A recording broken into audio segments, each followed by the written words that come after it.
Hi, this is Eric Wright with DS Simon. I'm here at the PR News Social Media Conference, here with today's keynote speaker, Steve Shenbaum, founder and president of Game On Nation. Welcome, Steve. Thanks, Eric. Thanks for having me. Oh, it's our pleasure. Why don't you tell us a little bit about Game On Nation and what you guys do? Well, we teach communication, leadership, and character development. We started with athletes, junior and professional athletes, doing media training. And then we started to branch into character development and chemistry building for pro teams and corporations. And so we specifically use game dynamics, interactive role-playing and game dynamics, similar to what you would see in a video game, but we try to purify those and put them in more of a productive manner to teaching. Very good. And what are brands doing to take advantage of some of your company's offerings?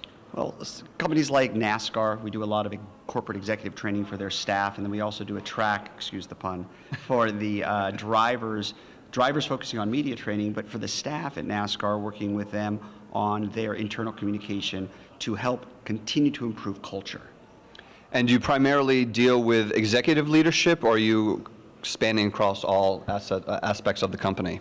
Both, but the ideal scenario is to start from the top and drive down. So executives can be sort of the instigators and the leaders of the movement. And a lot of what we focus on is the power of positive humor, and we call it laughing with, not at, and also how to be servant leaders. So if we can get to the athletic directors of the schools or to the executives in the company, that to me is a lot more powerful than starting from the ground up.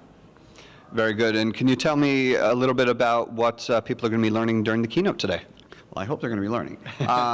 You know, I'm not a social media guru by any means. There's a lot of people out there with many more followers and a lot more experience. I want to try to share the concepts that we had when we were playing hide and seek at 7 years old. It's just very basic concepts. We call it MILE.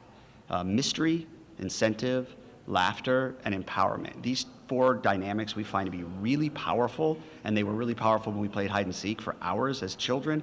And we want to see how we can take those same concepts and embed them into company culture and also messaging, so we can have a more powerful message that sticks. Very good. And final question, how would you tie all this into social media? If we can use the MILE metrics, and before you send a message, see, do you have the balance of M-I-L-E in your message? Is there a component of mystery in the message, that intrigue? Is there a component of incentive? What is your audience driven to do? Is there a component of laughter, humor? And is there a component of empowerment? Are we empowering our viewer and making them feel valuable? And if we can put those four MILE concepts at the same level, hopefully the message will be more powerful. Very good. All good tips. Thank you so much for joining us today. Enjoy the rest of the conference. Thanks, Eric.